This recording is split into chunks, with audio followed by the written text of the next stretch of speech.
오늘 이 말씀은 우리가 마태복음의 마지막 장이죠. 근데 제자들이 산 위로 올라왔을 때 제자들에게 말씀하시면서도 예수님은 제자들이 앞으로 직면하게 될 세상, 특별히 그 세상의 지배적인 가치, 세상이 지금 쫓아가고 있고 그리고 추구하고 있는 그 가치에 대해서 많이 생각을 하셨어요. 그래서 그 지배적 가치가 뭔가 하고 보니까 그게 바리새인들이 저질러 놓은 것들이더라고요. 그래서 우리가 이 산상수훈의 말씀을 받을 때도 예수님께서는 제자들이 앞으로 이 세상에서 맞싸워 나가야 할 그러한 지배적인 사상, 가치에 대해서 지금 미리 주사를 놓고 계신 거죠. 예방 주사를 놓고 계신 거예요. 오늘 말씀처럼요, 7장 1절에서 뭐라고 말씀하시죠? 비판을 받지 아니하려거든 비판하지 마라. 그러니까 무슨 말씀이에요? 그냥 내가 중간지대에 서가지고 뭐 가타부타 하지 않고 가만히 있으면 그러면 나는 그냥 비판받지 않는 그런 존재로 살아갈 수 있다? 그렇게 오해할 수 있어요. 그래서 그리스도인들은 뭐 이런 거 저런 거 하지 말고 입 딱 다물고 가만히 있으면 된다. 중립지대에 가만히 있으면 된다. 이렇게 생각을 하는 거예요. 잘못된 오해죠. 예수님이 비난을 하신 적이 있습니까? 없습니까? 있죠. 누구를 주로 그렇게 많이 비난을 하셨어요? 바리새인들을. 그죠? 마태복음 23장에 보시면 예수님이 저렇게 하셨어 하실 정도로 화 있을진저 이 말씀을 무려 7번이나 하고 계세요. 7번은 뭘 의미합니까? 완벽한 거잖아요. 바리새인들을 향해서 완벽하게 그렇게 화 있을진저라고 말씀하고 계신 모습을 보는 거예요. 그러니까 아무것도 중립지대에 서서 가타부타 입 딱 다물고 그냥 나는 가부간에 표명을 하지 않겠습니다. 그게 아니에요. 잘못된 것은 잘못된 거예요. 왜 하나님께서 예수님께서 바리새인들을 그렇게 비난하시고 책망하셨을까요? 왜 그렇죠? 첫째는 바리새인들이 잘난 척했잖아요. 바리새인들이 자기의 의, 내가 이런 존재라는 거, 내가 이런 사람이라는 거, 자기가 알고 있는 어떤 것들을 가지고 그거를 엄청나게 부풀려 놨죠. 그리고 그 잣대로다가 사람들을 다 쳤어요. 그래서 자기 의를 내세우는 그런 사람들이었습니다. 그들은 하나님의 의를 의지할 줄 몰랐어요. 두 번째는 무엇이 있었죠? 사람들에게 보이려고 하는 거. 과시욕이죠. 자기의 어떤 것들, 이런 거를 은근히 드러내고 명시적으로 드러내면서 자기를 나타냈어요. 그래 하나님이 영광을 받으실 여지가 없었어요. 그리고 무엇보다도 이 사람들은 하나님의 자리에 섰어요. 어떻게 해요? 자기가 심판을 다 했으니까. 나중에도 우리가 보겠지만 비판하지 마라 할 때 비판한다는 말의 어원은 크리노예요. 크리노는 신약 성경에서는 하나님께 주로 돌려진 어휘였어요. 하나님의 행위란 말이에요. 심판하고 정죄하고 비판하고 하는 것은. 그런데 이거를 누가 해요? 자기들이 하는 거예요. 교만이 선을 넘은 것이죠. 그러니까 예수님께서 그냥 바리새인들을 화 있을진저라고 7번이나 계속 말씀하신 이유는 마음에 안 들어서 이런 게 아니에요. 그 사람들이 죄질이 뭐 어떻다 그렇지 않아요. 그들이 의도적이고 그리고 아주 계획적으로 그리고 그들의 동기부터 모든 행위의 결말까지 이들이 뭐라고 있어요? 자기 의를, 자기 과시를 그리고 하나님 흉내를 내고 있었다는 거예요. 그래서 예수님은 바리새인들을 정죄하시고 그들을 비난하셨어요. 체하고 나는 이런데 너는 안 그렇지 비교하고 그리고 그 안에 이루 말할 수 없는 그런 자기의로 교만해져 있는 이런 모습을 예수님은 결코 좌시하지 않으신 겁니다. 그러니까 오늘 이 말씀 속에 비판을 받지 아니하려거든 비판하지 마라 하는 이 말씀은 중립지대에 서서 회색지대에 대해서 서서 아무런 구분이나 분간이나 이런 거를 하지 마라 라고 말씀하시는 것이 아닌 거예요. 그러면 여러분, 오늘 이 말씀 속에, 본문 말씀 속에서 비판을 하게 되면 어떤 현상이 일어나는 거예요? 비판하면 뭐가 문제가 되는 겁니까? 맨 먼저 우리 같이 한번 2절을 읽어보겠습니다. 너희가 비판하는 그 비판으로 너희가 비판을 받을 것이요 너희가 헤아리는 그 헤아림으로 너희가 헤아림을 받을 것이니라 그랬습니다. 비판한 게 어떻게 된다고요? 부메랑 효과라 그랬잖아요. 비판한 대로 자기가 다시 받는 거예요. 자기가 뿌려놓은 거 자기가 받는 거죠. 뭐 우리가 환경 오염을 시켜놓으니까 그게 다시 우리에게로 돌아오잖아요. 인간에게로. 막 그물이며 뭐며 납덩이며 바다에 다 던져놓으니까 그거 먹고 그 등푸른 생선들 그리고 뭐 참치, 뭐 고래 뭐 이런 것들 다 순 오염돼 있잖아요. 그 다시 다 받는 거예요. 부메랑 효과예요. 그죠? 자기가 던진 거를 그대로 받는 겁니다. 심은 대로 거두는 것이고요. 그러니까 비판을 한다고 하는 거는 자기가 남에게 비판을 했지만 그게 누구에게로 오는 거예요? 그거는 다시 자기에게로 돌아오는 거예요. 잘 분간해야 되겠죠. 두 번째는 3절을 보십시오. 같이 읽어볼까요? 어찌하여 형제의 눈 속에 있는 티는 보고 내 눈 속에 있는 들보는 깨닫지 못하느냐 그랬어요. 제가 허리를 수술을 했을 때 오랫동안 들어 누워 있었는데 처음에는 꼼짝을 못했습니다. 근데 이제 의사 선생 와서 뭐 다리를 들었다 내렸다 자꾸 운동도 시키고 이러다 보니까 나중에는 그 아픈 것에 적응이 되는 것 같은 거예요. 고쳐진 게 아니에요.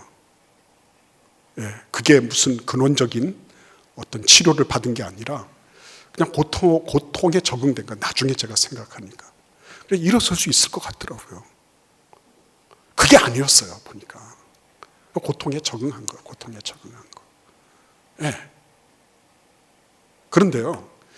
들보를 눈에다가 받고 있다고 생각해 보세요. 아파야 정상이잖아요. 근데 놀랍게도 깨닫지 못하는 거예요. 자기가 얼마나 아픈지 모르는 거예요. 그러면서 남의 눈의 티에 대해서는 예민한 겁니다. 이것도 참 대단한 기적이 아닐 수 없어요. 쉽지 않은 일이에요, 이게. 자기는 어마어마하게 큰 들보를 눈에 박아 있으면서 다른 사람 눈에 있는 티는 볼 수 있다고 하는 게 얼마나 이게 희한하고 기막힌 현실인가 하는 거예요. 이 얘기가 단순하게 고통을 느끼지 못한다는 거 그 정도가 아니에요. 그건 뭐예요? 자기 상실이죠. 치매 걸리는 게 왜 어렵습니까? 왜 그게 제일 두려운 일이에요? 치매는 자아가 없어요. 내가 없습니다. 그래서 무서운 거예요, 그게. 내가 없어요, 내가 없는데 남이 어떻게 있습니까? 없는 거죠. 그러니까 들보를 내 눈에 박아 있으면서도 그거를 얼마나 그게 아프고 힘들고 그게 얼마나 나에게 통증을 주고 이러는 것에 대해서 깨달음이 없다, 통각이 없다 라고 하는 것은 사실은 자기가 상실된 것과 다를 바가 없는 거죠. 내가 없는 존재라는 거예요. 내가 없는 존재.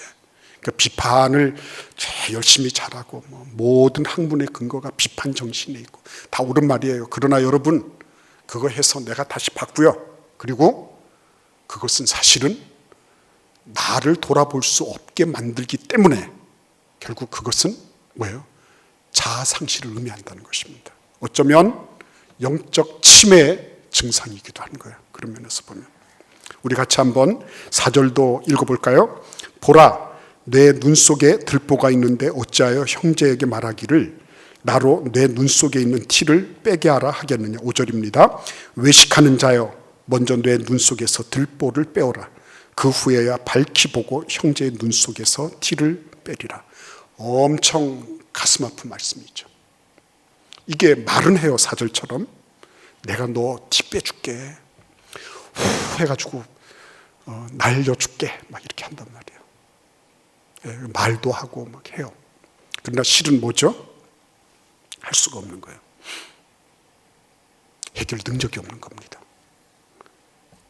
해결 능력이 없어요. 비판 열심히 하고, 예, 남들이 보지 못하던 것 같이 다 찍어서 다 발가벗기고, 예, 그렇게 해서 대단히 날카롭고 예리한 분석력을 가지고 있다 이렇게 하지만 그게 뭐예요? 마치 수술하기 위해서 다 메시지를 해놓고 그 다음에 봉합하지 않은 것과 같은 거예요. 해결 능력이 없는 겁니다. 어떻게 해야지 해결이 있다고요? 해결될 수 있다고요? 내 눈 속에서 들보를 빼어라. 자기가 먼저 수술 받아야 돼. 자기가 수술 받는 것을 전제로 하지 않는 한 절대 비판 능력만 가지고는 문제 해결을 할 수가 없다. 이게 예수께서 우리에게 하신 말씀이에요.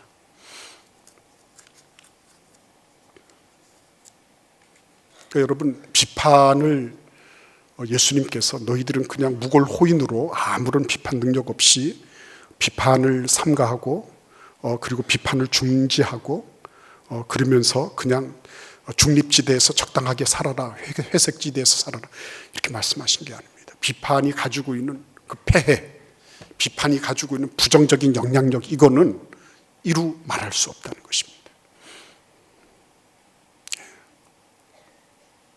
어떻게 하면 좋죠? 그러면 보면 빤하게 잘못한 게 다 보이잖아요. 어떻게 하면 좋아요? 그래서 사람들은 자기가 비판하는 것이 옳다고 하는 걸 얘기하기 위해서 자꾸만 팩트라는 말을 많이 해요. 이거 사실이다. 사실이다. 이거 진짜다. 이런 얘기를 많이 해요. 맞아요. 그 말이 누가 뭐 틀렸다고 얘기하는 거 아니거든요. 여러분, 여기에 그 컵이 있어요. 흔히들 우리가 잘 알고 있잖아요. 반을 제가 만들어 보겠습니다. 그러면 반이나 남았다 하고 반쯤 남았다, 뭐 어느 게 맞는 거예요? 다 맞잖아요. 반이 있으니까. 그죠? 팩트예요, 팩트. 반이나 남았다 하는 것과 반밖에 안 남았다 하는 것은 다 같이 반이라고 하는 것에는 똑같은 팩트예요. 근데 뭐가 문제예요? 출발점이 다르잖아요. 어느 각도로 보느냐거든요. 어느 각도로. 여러분들이 다 같이 나는 팩트를 얘기하고 있어요 라고 얘기하지만 그 안에 뭐가 있어요? 그 팩트가 출발한 출처가 있단 말이에요. 근원이 있단 말이에요. 하나님은 어디에서 출발하셨어요? 하나님은 천지를 창조하시고 그 지으신 것을 보시고 좋았다 하셨어요. 심히 좋았다 하셨습니다. 하나님은 긍정으로부터 출발하셨어요. 내가 팩트를 얘기했는데 왜 그거를 아니라고 하냐. 맞아, 팩트. 하나님은 팩트만 가지고 말씀하시는 분이 아니라는 거예요. 너 어디서 출발했니? 그거 물으시는 거예요. 우리의 출발점이 어디예요? 우리의 출발점이 마땅히 어떻게 돼야 된다는 것입니까? 그렇죠. 하나님이 출발하신 그 지점에서 출발해야죠. 하나님이 우리를 복을 주셨다. 이 땅에서 충만하고 그리고 정복하고 다스려라. 하나님이 우리를 그렇게 긍정하심이 우리를 내놓으셨거든요. 근데 죄 때문에 어떻게 됐죠? 죄 때문에. 그 죄 때문에 결국은 이 엄청난 하나님이 우리에게 주셨던 그 긍정의 모든 것들이 어떻게 됐어요? 다 부정되고 그리고 균열이 되고 무너져 내리게 된 거죠. 예수님께서 마태복음 9장에 무리를 보시고 민망히 여기셨다 그랬죠. 그죠? 9장 36절 이하를 보십시오. 그런데 거기에서 예수님이 무리를 보시고 민망히 여기셨다. 무리를 보시고 불쌍히 여기셨다. 그들을 보시고 너무너무나 가엾게 여기셨다. 우리 같이 한번 성경을 찾아보도록 하겠습니다. 마태복음 5장 43절을 찾겠습니다.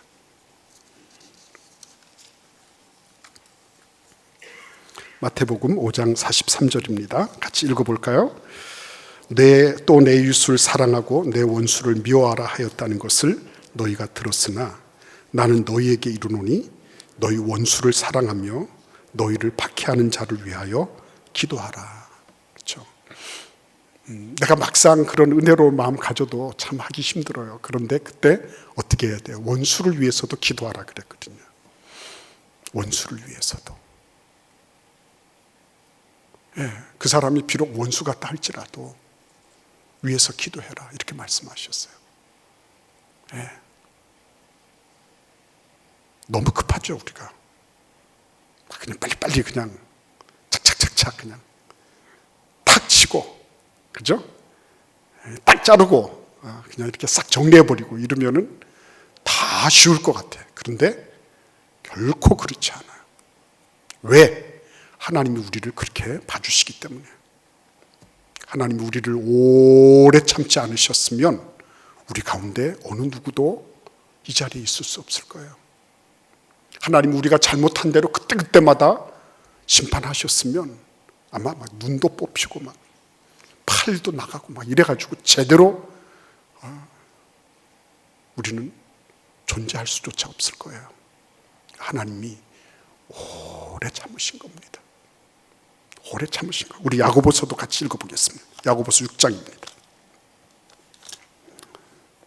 야고보서 6장 말씀. 예. 여기 이 말씀 보시면 5장입니다. 같이 읽어보겠습니다. 5장 7절과 8절을 같이 읽겠습니다. 그러므로 형제들아 주께서 강림하시기까지 길이 참으라. 보라 농부가 땅에서 나는 귀한 열매를 바라고 길이 참아 이른 비와 늦은 비를 기다리나니 너희도 길이 참고 마음을 굳건하게 하고 주의 강림이 가까우니라. 그렇죠? 너희도 길이 참고 마음을 굳건하게 해라. 길이 참고. 주의 이름으로 말한 선지자들도 다 그렇게 오랫동안 참았다. 예, 오랫동안 참았다. 예.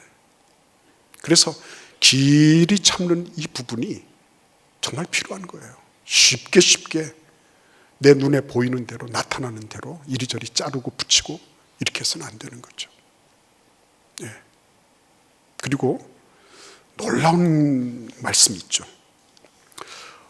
내가 판단을 하거나 내가 정죄를 하거나 한 부분에 대해서 그것이 어떻게 된다고요? 다시 나에게로 돌아온다 그랬어요. 그죠? 나에게로 돌아온다. 근데 꼭 판단하고 정죄하는 것만 돌아오는 건 아닌 거예요. 그죠? 우리 같이 한번 누가복음 말씀을 같이 읽도록 하겠습니다. 누가복음 6장 37절에서 38절 말씀입니다. 제가 이 말씀을 읽겠습니다. 비판치 말라. 그리하면 너희가 비판을 받지 않을 것이요. 정죄하지 말라. 그리하면 너희가 정죄를 받지 않을 것이요. 용서하라. 그러면 너희가 용서를 받을 것이요. 주라. 그리하면 너희에게 줄 것이니 후히 되어 누르고 흔들어 넘치도록 하여 너희에게 안겨주리라. 너희의 헤아리는 그 헤아림으로 너희도 헤아림을 도로 받을 것이니라. 아멘. 내가 던진 거에 대해서 하나님이 액면가 그대로 주신다고 안 하셨어요. 던진 것은 어떻게 해요? 누르고 흔들어 넘치도록 해서 돌려주시는 거예요. 예. 이게 얼마나 놀라운 말씀인지 모르겠어요. 저는 이 말씀 보면서 너무 기뻤습니다. 내가 던지고 있는 거, 이거 잘 던지면 되는구나. 내가 던지고 있는 거를 선택을 잘하면 되는 거구나. 이런 생각을 하게 됐어요. 여러분들 어떻게 생각해요? 주님께서 우리를 이게 우리 마태복음 7장에 있는 말씀에 대한 병행구절이거든요. 누가복음 6장에 있는 이 말씀이. 근데 이 병행구절을 읽어보면 이게 우리의 평가, 다른 사람들에 대한 평가에 대해서 하나님은 그냥 그대로 네가 1:1 대응으로 내가 너한테 주시겠다고 하시지 않으시고요. 누르고 흔들어 넘치도록 하여 확장하고 증대되고 그리고 더 많이 늘려서 너에게 안겨주겠다 이렇게 말씀하시는 거예요. 그러니까 내가 비판을 일만큼 했다 그러면 비판한 것에 대해서 나한테 돌아올 때 일만큼 오는 것이 아니라 어떻게 와요? 10도 오고 20도 오고 100도 올 수 있는 거예요, 여러분. 이게 결코 그렇게 가볍게 이렇게 받을 수 있는 말씀이 아닌 거예요. 그런데 여러분 한번 이 말씀을 찾아서 우리가 읽을 수 있기를 바랍니다. 혹시나 여러분들 가운데서 내가 나름으로 이유가 있어서 비난하고 정죄했는데 하나님이 그렇게 말씀하시면 나는 너무 서운합니다 라고 생각하시는 분이 계실지 몰라요. 맞아요. 다 이유가 있어요. 우리가 그런 것까지 나름으로는 본인 자신은 그게 합당하다고 생각하니까 그렇게 한 것일 수 있어요. 그럼에도 불구하고 하나님은 굉장히 우리에게 높은 수준을 요구하고 계신 것을 알게 되는 거예요. 우리가 함부로 말을 하거나 아니면 우리가 경험하고 느끼는 대로 막 평가하고 판단하거나 하는 그거는 어떻게 보면 내 자신이 나에게 있어서 꼭 필요해서 하는 것일 수 있지만 하나님의 눈에는 그렇지 않을 수 있는 거예요. 하나님의 눈에는. 어떤 유랑하는 전도자가 집에 들어갔어요. 집에 들어가서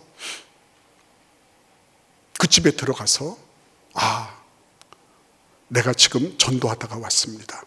이 집에 주님의 평안이 함께하기를 바랍니다. 그리고 축복을 했어요. 근데 거기 있던 사람이 이 사람이 갑자기 나타나서 우리도 먹을 게 없는데 나가라고 그랬단 말이에요. 그래서 이분이 나갔어요. 그러니까 어느 집에 들어가서 평안을 빌었어요. 그랬더니 그 집에서는 비록 자기들 것도 넉넉하지 않지만 그 유랑하는 전도자를 집으로 모셔서 영접해서 함께 먹고 나누었어요. 자, 이렇게 됐을 때 예수님께서 뭐라고 말씀하셨어요? 너희가 빈 평안, 그 평안이 그 사람에게 합당하면 그에게 평안이 되는 거예요. 나의 존재를 통해서 그 사람이 복을 받아. 그죠? 그 사람이 힘을 얻어요. 그죠? 근데 내가 만약에 빈 평안이 그 사람에게 합당하지 않다. 그러면 어떻게 해요? 그 평안이 다시 나에게로 돌아와요. 나에게로. 나는 무엇만 선택하면 되는 거예요? 나는 좋은 거. 오늘 우리의 삶 속에서 내가 지금 던지고 있는 거, 시간을 던지고 물질을 던지고 혹은 사람에 대한 판단을 던지고 이거 많이 던지고 있죠. 그것이 과연 어디서부터 출처를 했느냐? 하나님으로부터 출발됐으면 괜찮아요. 여러분들 안심하세요. 지금 어떤 문제가 있어도 크게 문제가 될 게 없어요. 그러나 만약에 그것이 인간적인 것이다 이렇게 하면 빨리 정리를 하셔야 돼요. 하나님, 내가 이제부터는 복스러운 생각, 거룩한 생각, 믿음의 생각 가지게 하시고 그렇게 그런 생각과 말, 그런 행동을 선택하며 살게 해주세요. 이런 은혜와 축복이 있기를 기원합니다. 기도하겠습니다.